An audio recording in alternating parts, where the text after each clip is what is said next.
নমস্কার, সুপ্রভাত। আশা করছি আপনারা সকলে ভালো আছেন, সুন্দর আছেন।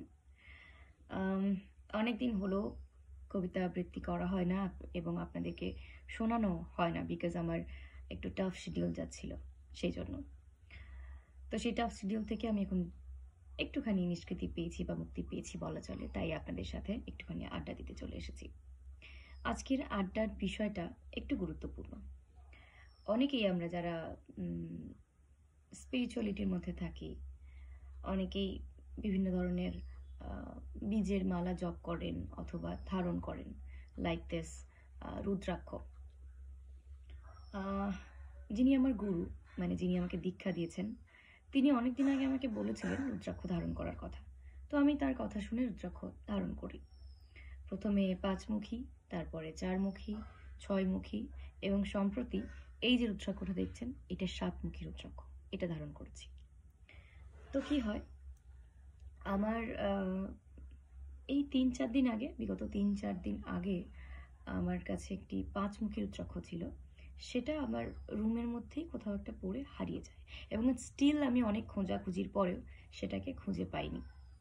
সেটার একটা খুব ইম্পর্টেন্ট রিজন আছে, অ্যান্ড দ্যাট ইজ আমার গুরুজি আমাকে বলেছিলেন যে যখন কোনো স্পেসিফিক রুদ্রাক্ষর কাজ তোমার শরীরে শেষ হয়ে যায়, তার এনার্জি দেওয়া তোমাকে বন্ধ করে দেয় বা সমস্ত নেগেটিভ এনার্জি তোমার ভেতর থেকে সে নিজের মধ্যে নিয়ে নেয়, তখন হয় সেটা ভেঙে যাবে, নয় হারিয়ে যাবে বা কোনোভাবে নষ্ট হয়ে যাবে।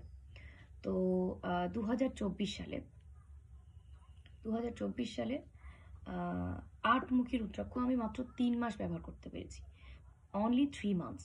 3 মাস পরার পরে সেই রুদ্রাক্ষটির এই যে জয়েন্ট মুখগুলো আছে, এখান থেকে ঠিক যেভাবে আমরা লম্বালম্বিভাবে তরমুজ কাটি বা ধরুন ওই জাতীয় কোনো ফল, অ্যাপেল লম্বা করে ছুরি দিয়ে কাটার বিষয় থাকে, সেইভাবে এটা ছেড়ে বেরিয়ে আসে, মানে ভেঙে বেরিয়ে যায়। তো আমি তখন একটু ভয় পেয়ে গেছিলাম যে এটা কোনো অশুভ কিছু কিনা। পরবর্তীকালে আমি আমার গুরুজিকে জিজ্ঞেস করি বিষয়টা নিয়ে যে কেন এটা হলো। তো ইউ সেড এটা হওয়ার একটাই রিজন যে ওই রুদ্রাক্ষটির কাজটা শেষ হয়ে যায়, তোমার শরীরে দেওয়ার মতো এনার্জি ওর আর থাকে না, সেই জন্য ওটা তোমার থেকে অটোমেটিক্যালি নিজেই চলে যায়, হয় নষ্ট হয়ে যায়, নয় হারিয়ে যায় বা কোনো কারণে সেটা ডেস্ট্রয় হয়ে যায়। তো এই সুন্দর অভিজ্ঞতাটা আমার সঙ্গে 2 টাইমস হ্যাপেন্স হয়েছে, সেই জন্যে আমি প্রত্যেক বন্ধুদের জানাচ্ছি যারা রুদ্রাক্ষ পরেন অথবা অন্য কোনো বীজের মালা পরেন বা তুলসী মালা পরেন বা অন্য কোনো চন্দনের মালা অরেলস বলা যেতে পারে, পদ্মবীজের মালা দিয়ে আমি নিয়মিত নাম জপ করি। তো ঠাকুরের জপ করার জন্য পদ্মবীজের মালা অনেকে ব্যবহার করে থাকেন। সেটাও আমি লাস্ট 2022-তে আমার একটা সময় আমি জব করার পরে আস্তে আস্তে দেখলাম মালাগুলো মধ্যে পোকা ঢুকে সেগুলোকে খেয়ে নষ্ট করে ফেলেছে।